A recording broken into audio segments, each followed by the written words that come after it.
രാഹുൽ മാങ്കൂട്ടത്തെ പുറത്താക്കിയ party P K. ശശിക്ക് പരവതാനി വിനിയോഗിച്ചു. ഇതിനേക്കാൾ വലിയ അസംബന്ധം വല്ലതും ഇപ്പം തന്നെ എൽദോസ് കുന്നപ്പള്ളി ഉണ്ട്, വിൻസെൻ്റ് ഉണ്ട്, കുഞ്ഞാലിക്കുട്ടിയുണ്ട്. ഇത്ര പ്രതിഭകൾ പോരാഞ്ഞിട്ടാണോ?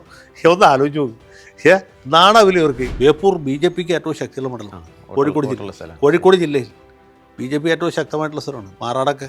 ബേപ്പൂരിൽ മാറാടൊക്കെ ഇതിനിടെ ചർച്ചയിൽ വന്നു പോയിട്ടുള്ളതാണ്. പാലായിൽ കെ എം മാണിയുടെ മകൻ തോറ്റു എന്ന് പറഞ്ഞേക്കാൾ വലിയ അപമാനം വേറെ വല്ലതും ഉണ്ടോ? മത്സരിക്കില്ലേ? ജോസ് കെ മാണിക്ക് മത്സരിക്കാൻ സത്യത്തിൽ ആഗ്രഹമുണ്ട്. മത്സരിച്ചാൽ തോറ്റുപോകും എന്നുള്ള കാര്യം ഏതാണ്ട് ഉറപ്പുണ്ട്. ശോഭ ആലപ്പുഴ ജില്ലയിൽ മത്സരിച്ചാലും നല്ല എവിടെ പോയാലും ഒരു പെർഫോമറാണ് അവർ. കൂടുതൽ വോട്ട് പിടിക്കും.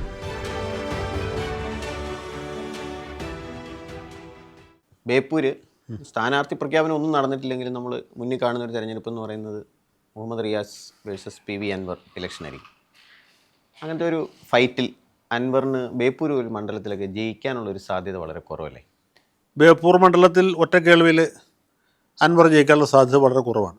അതിന് രണ്ട് കാരണമുണ്ട്. ഒന്നാമത് പരമ്പരാഗതമായിട്ട് LDF ജയിച്ചുകൊണ്ടേയിരിക്കുന്ന, CPM ജയിച്ചുകൊണ്ടേയിരിക്കുന്ന ഒരു മണ്ഡലമാണ്. 1977 മാത്രമാണ് CPMൻ്റെ ഒരു സ്ഥാനാർത്ഥി ചാത്തുണി മാസ്റ്റർ പരാജയപ്പെട്ടു. അന്ന് പിന്നെ അടിയന്തരാവസ്ഥ കഴിഞ്ഞുള്ള ഇലക്ഷനായിരുന്നു.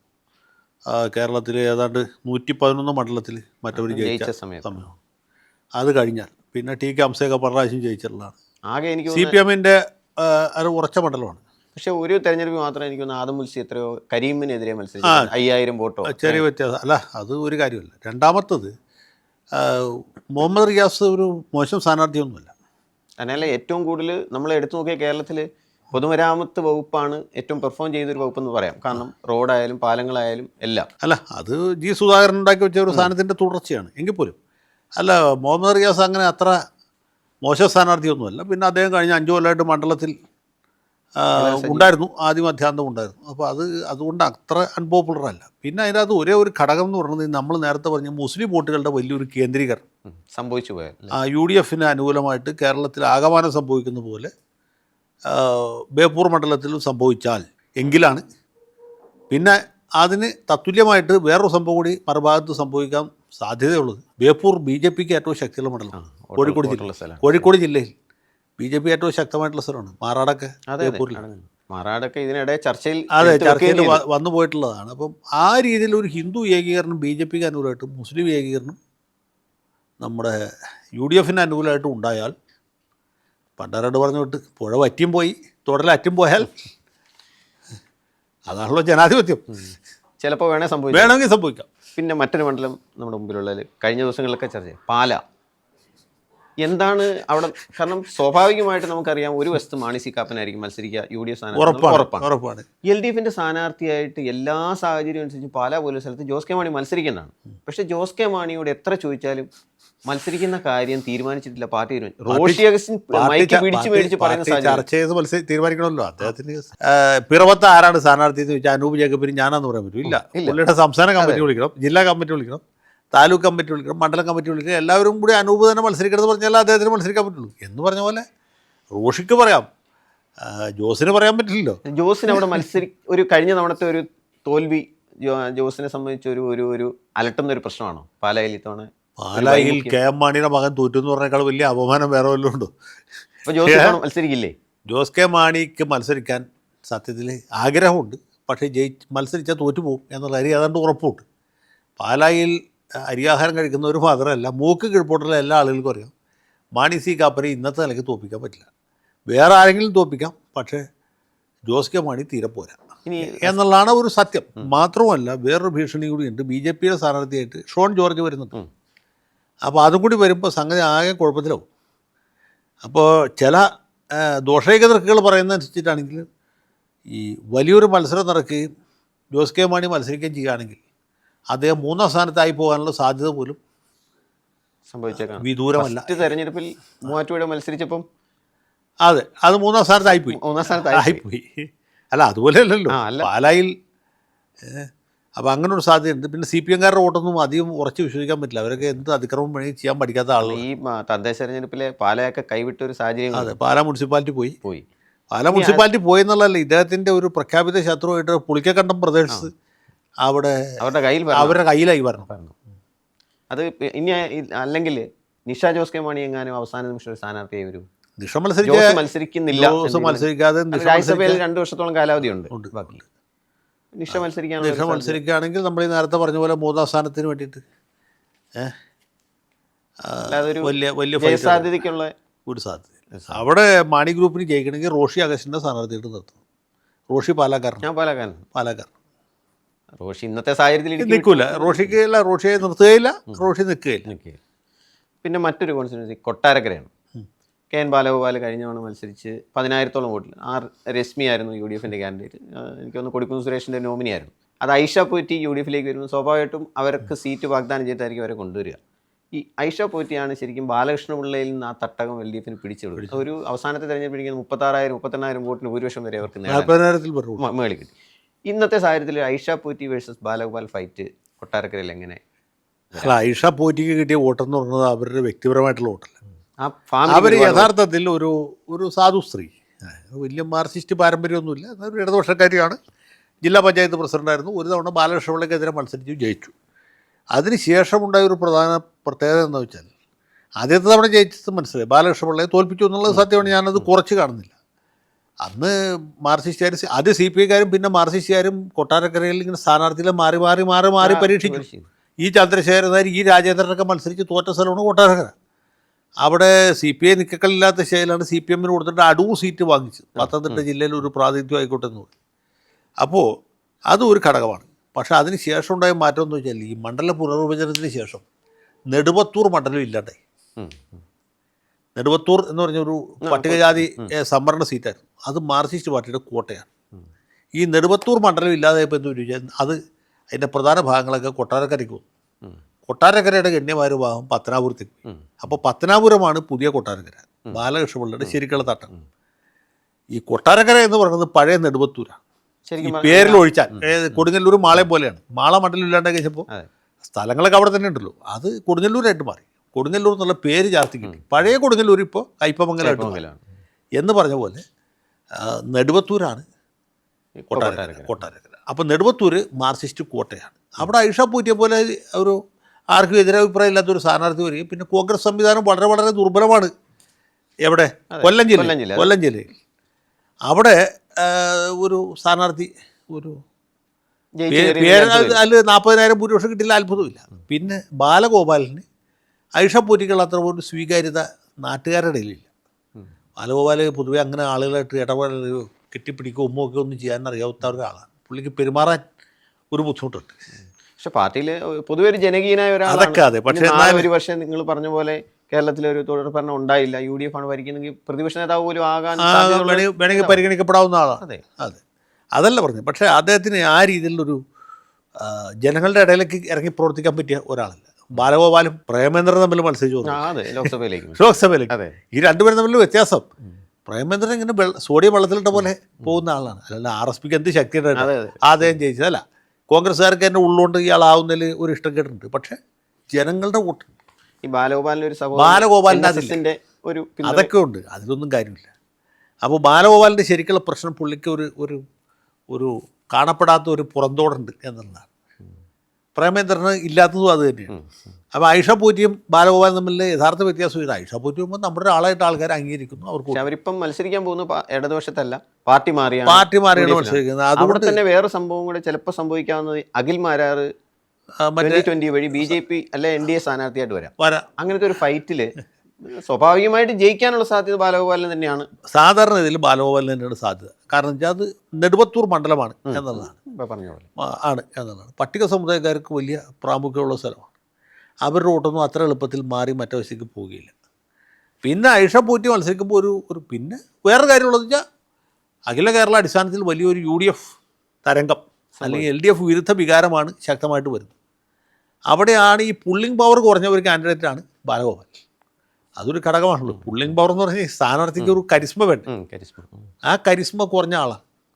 അതാണ് പുള്ളിയുടെ ഒന്നാമത് UDF തരംഗമാണ്, രണ്ടാമത് ഈ പുള്ളിംഗ് പവർ കുറവാണ്. അതാണ് ബാലഗോപാലിൻ്റെ പരാതി. പിന്നെ നമ്മൾ ഈ തെരഞ്ഞെടുപ്പിൽ ഏറ്റവും കൂടുതൽ BJPയുടെ സ്ഥാനാർത്ഥി പട്ടികയെ പോലും എല്ലാവരും മണ്ഡലങ്ങളിലേക്ക് പരിഗണിക്കുന്ന എല്ലാവരും സ്ഥാനാർത്ഥിയാക്കണമെന്ന് ആവശ്യപ്പെടുന്ന ഒരാൾ ശോഭാ സുരേന്ദ്രനാണ്.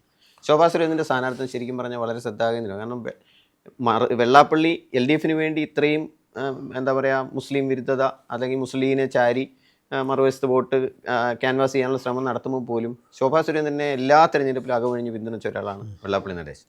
ശോഭാ സുരേന്ദ്രൻ ഈ തെരഞ്ഞെടുപ്പിൽ കായംകുളത്ത് മത്സരിക്കാനാണ് സാധ്യത എന്ന് പൊതുവെ പറയപ്പെടുന്നു.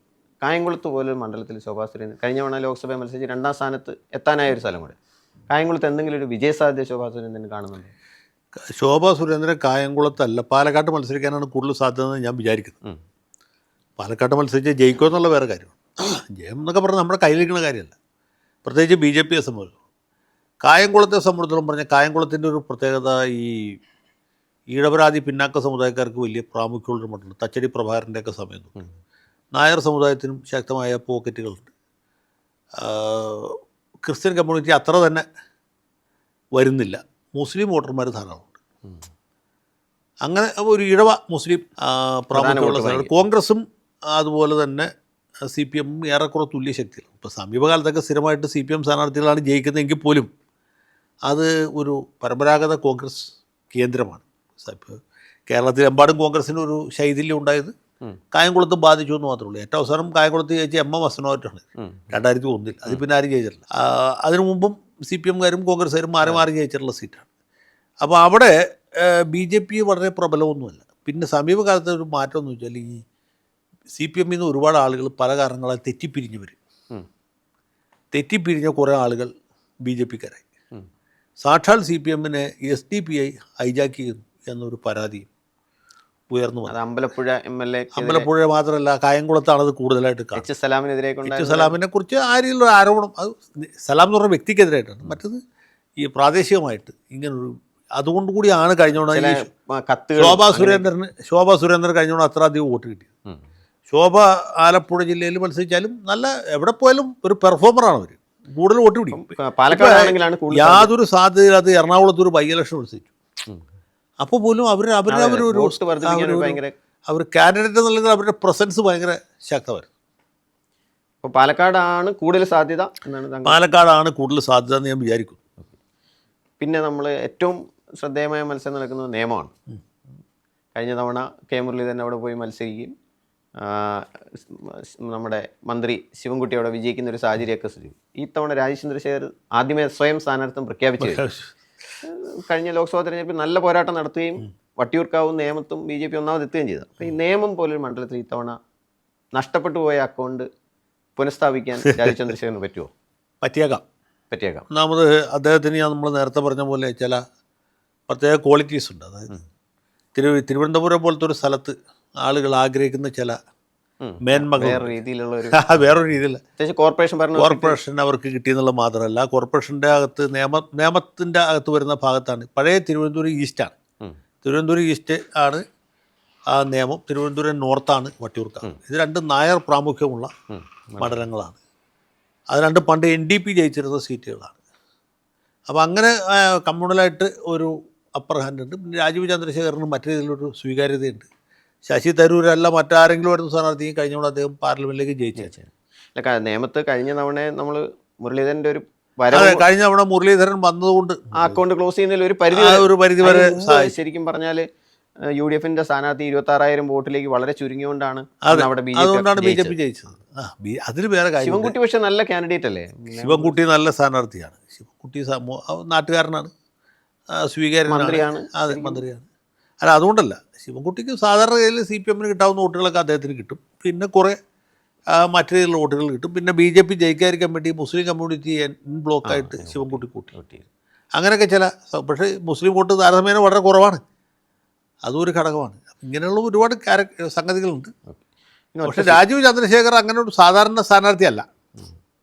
പിന്നെ രാജഗോപാലിന് ജയിക്കാൻ പറ്റിയ വേറൊരു സാഹചര്യം വെച്ചാൽ ഇദ്ദേഹം പല തെരഞ്ഞെടുപ്പിലും തോറ്റ് ആളുകളുടെ ഇടയിൽ വലിയൊരു സാധാവും ഉണ്ടായിരുന്നു. അതുകൊണ്ടുകൂടിയാണ്. പിന്നെ അവസാനത്തെ ഒരു മണ്ഡലം തൃത്താല. കഴിഞ്ഞ തവണത്തെ ഒരു ആവർത്തനം സംഭവിച്ചേക്കാം എന്നാണ് പൊതുവെ പറയുന്നത്. MP രാജേഷ് അതുപോലെ തന്നെ VT ബൽറാം. ഈ തവണ ആ ഫൈറ്റ് വീണ്ടും നടന്നാൽ അതിൽ രാജേഷിനേക്കാളും ബൽറാമിനാണ് സാധ്യത. കാരണം ഈ തൃത്താല, ഒറ്റപ്പാലം, ഷൊർണൂർ ആ പ്രദേശത്ത് വരുമ്പോൾ മുസ്ലിം വോട്ട് കൂടി വരും. അങ്ങനെ വരുമ്പോൾ ഈ മുസ്ലിം വോട്ടുകളുടെ ഏകീകരണം UDFന് അനുകൂലമായിട്ട് ഉണ്ടാവുകയാണെങ്കിൽ, അങ്ങനെ അത് സംഭവിക്കാനൊന്നുമില്ല. അത് ഏതാണ്ട് ക്ലിയറാണ്. തവണത്തെ തെരഞ്ഞെടുപ്പിൻ്റെ പ്രത്യേകത ഈ മുസ്ലിം വോട്ടുകളുടെ 99% അല്ലെങ്കിൽ അതിൽ കൂടുതലും UDF കിട്ടുക. അത് യാതൊരു സംശയമില്ലാതെ. പിന്നെ LDF ഏതെങ്കിലും ഒരു സീറ്റിൽ മുസ്ലിം വോട്ടുകൾ കിട്ടണമെങ്കിൽ അവിടെ BJP ഒരു പ്രധാനപ്പെട്ട ഘടകമായിരിക്കും. UDF വോട്ട് മുസ്ലിങ്ങൾ വോട്ട് ചെയ്യുകയാണെങ്കിൽ BJP ജയിച്ചു പോയേക്കാം എന്ന് തോന്നുന്ന ചില മണ്ഡലങ്ങളുണ്ട്. ഉദാഹരണത്തിന് നമ്മുടെ പൂഞ്ഞാർ മണ്ഡലത്തിലാണ് ഞാൻ. പൂഞ്ഞാറിൽ ഇപ്പോൾ കഴിഞ്ഞ തവണ തന്നെ സംഭവിച്ചാണ്. PC ജോർജ് ജയിച്ചു പോകും എന്ന് തോന്നിയത് കൊണ്ട് ആളുകൾ സെബാസ്റ്റ്യൻ കുളത്തുങ്കലിന് വോട്ട് ചെയ്തു. ശരിയാണ്. അപ്പോൾ കോൺഗ്രസ്സുകാരായ ലീഗുകാരായ മുസ്ലിങ്ങളടക്കം വോട്ട് കുളത്തുങ്കലിനാണ് ചെയ്തത്, ടോമി കല്ലാനിക്കല്ല. ശരിയാണ്. അതുപോലെ ചില മണ്ഡലം ഇപ്പോൾ നേമത്ത് ഉദാഹരണത്തിന് ശിവൻകുട്ടിയാണ് സ്ഥാനാർത്ഥി, മറ്റേ BJP സ്ഥാനാർത്ഥി, ഇവർ തമ്മിലാണ് ഫൈറ്റ് എന്ന് വന്നു കഴിഞ്ഞാൽ BJP ജയിക്കാൻ വേണ്ടി അങ്ങനെയുള്ള വോട്ടേ കിട്ടുള്ളൂ. അല്ലാതെ മറ്റേതിനൊക്കെ സാധ്യത വളരെ കുറവാണ്. അപ്പോൾ അതുകൊണ്ട് ഇപ്പോൾ തൃത്താലയെ സംബന്ധിച്ച് അങ്ങനെ ഒരു പ്രശ്നമില്ല. ഒരു ഭാഗത്ത് ബൽറാം, മറുഭാഗത്ത് രാജേഷ് ആണെങ്കിൽ മുസ്ലിം വോട്ടുകൾ പൂർണ്ണമായിട്ടും തൃത്താലയിലൊക്കെ ഒരു 1/3 അടുത്ത് മുസ്ലിം വോട്ടുണ്ടാവും, തീർച്ചയായിട്ടും ഉണ്ടാവും. ആ വോട്ട് പൊതു രാഷ്ട്രീയം അങ്ങനെ ആയതുകൊണ്ട് അത് അങ്ങനെ. ഓക്കെ. ലാസ്റ്റ് ഇപ്പം ഏറ്റവും ഒടുവിൽ PK ശശി CPM വിട്ട് അല്ലെങ്കിൽ വിട്ടേക്കാം. ഇപ്പം PK ശശിയെ പോലെ ഒരാളൊക്കെ UDF സ്വാഗതം ചെയ്തു കഴിഞ്ഞാൽ ഇത്രയും നാൾ പറഞ്ഞുകൊണ്ടിരുന്നതിനെ മുഴുവൻ ജനത്തിന് മുമ്പ് ഫേസ് ചെയ്യുന്നൊരു പ്രശ്നം ഉണ്ടാവില്ലേ? അത് വലിയ ചീത്തപ്പേരിൽ അവസാനിക്കുള്ളൂ. PK ശശിയെ കൊണ്ടുവന്നിട്ട് UDF രാഹുൽ മാങ്കൂട്ടത്തെ പുറത്താക്കിയ പാർട്ടി PK ശശിക്ക് പരവതാനി ചോദിച്ചു. ഇതിനേക്കാൾ വലിയ അസംബന്ധം വല്ലതും ഇപ്പം തന്നെ എൽദോസ് കുന്നപ്പള്ളി ഉണ്ട്, വിൻസെൻ്റ് ഉണ്ട്, കുഞ്ഞാലിക്കുട്ടിയുണ്ട്. ഇത്ര പ്രതിഭകൾ പോരാഞ്ഞിട്ടാണോ? ഒന്ന് ആലോചിച്ച് നോക്കും. നാണാവില്ല ഇവർക്ക്. ഈ സതീശനൊക്കെ തത്വാധിഷ്ഠിത രാഷ്ട്രീയം പറയുകയും PK ശശിക്ക് പരവതാനി പിരിക്കാൻ ചോദിച്ചാൽ എന്തൊരു അപമാനമാണ്. എന്നാൽ പിന്നെ മാങ്കൂട്ടത്തിനെ പുറത്താക്കിയതിനാ? ജനത്തിന് മുമ്പിൽ ആ ചോദ്യത്തിന് മറുപടി പറയാൻ പറ്റും, എന്തെങ്കിലും മറുപടി പറയാൻ പറ്റും. മുമ്പേ പറഞ്ഞു. അല്ല, ഈ പാലക്കാട് ജില്ലയിൽ ഇപ്പോൾ 1-2 സീറ്റ് കുറഞ്ഞു എന്ന് വെച്ചാൽ ഇത്രയല്ലേ വരാൻ പോകുള്ളൂ. ഇത് മൊത്തത്തിൽ ജനസാമാന്യം ഇതിനിടയ്ക്ക് ഇത്ര വലിയ ചീത്തപ്പേരായിരിക്കും ഉണ്ടാക്കുക. ഇത് ഞാൻ വേറൊരു ഉദാഹരണം പറയും, ഇപ്പോൾ ഇതുമായിട്ട് ഒരു ബന്ധമില്ല കേട്ടാൽ, പക്ഷേ സാഹചര്യം ഏതാണ്ട് ഒരുപോലെ. കഴിഞ്ഞ അസംബ്ലി തെരഞ്ഞെടുപ്പിന് മുമ്പ് ഇതുപോലെ സമയത്ത്, അത് 2021 ജനുവരി, ഞാൻ തൊടുപുഴ ഒരു മീറ്റിങ്ങിന് പോകും. സാമുദായികമായ മീറ്റിങ്ങാണ്, എല്ലാ കമ്മ്യൂണിറ്റിക്കാരും ഉണ്ട്. അപ്പോൾ എൻ്റെ തൊട്ടടുത്തിരുന്നത് തൊടുപുഴയുള്ള ലീഗിൻ്റെ ഒരു നേതാവാണ്, ഇടുക്കി ജില്ലാ പ്രസിഡൻറ്റോ സംബടിയിലേക്ക്. അദ്ദേഹം എന്നോട് വളരെ ശബ്ദം കുറച്ച് ചോദിച്ചു, കളമശ്ശേരിയിൽ ഇബ്രാഹിം കുഞ്ഞ് മത്സരിച്ചാൽ എന്ത് സംഭവിക്കും? ഞാൻ പറഞ്ഞു ഇബ്രാഹിം കുഞ്ഞ് ജയിക്കും. പക്ഷേ ഒരുപാട് സ്ഥലത്ത് UDF തൂക്കും. ഒരാളോട് മത്സരിച്ച പുള്ളി അവിടെ മത്സരിച്ച എന്നാൽ പാലം അഴിമതി അത് വലിയ വിഷയമായിട്ട് നിൽക്കുകയാണ്. UDF അല്ല, ഇബ്രാഹിം കുഞ്ഞ് ജയിക്കും. പക്ഷേ ഇബ്രാഹിം കുഞ്ഞ് മത്സരിച്ചു എന്നുള്ള കാരണത്താൽ മറ്റ് പല സീറ്റുകളിലും തിരിച്ചടിയുണ്ടാവും. അപ്പോൾ പുള്ളി പറഞ്ഞു കറക്റ്റാണ്. പുള്ളിയുടെ റീഡിങ്ങും അത് തന്നെയാണ്. അത് തന്നെയായിരിക്കും PK ശശിയുടെ സംഭവിക്കും. PK ശശി ജയിക്കുന്ന ഞാൻ പറഞ്ഞില്ല. PK ശശി മത്സരിച്ചാൽ അത് തീർച്ചയായിട്ടും UDFൻ്റെ ഒരു ധാർമ്മിക അടിത്തറയ്ക്ക് ഭയങ്കരമായ ഒരു വിള്ളലുണ്ടാക്കും, യാതൊരു സംശയവുമുണ്ട്.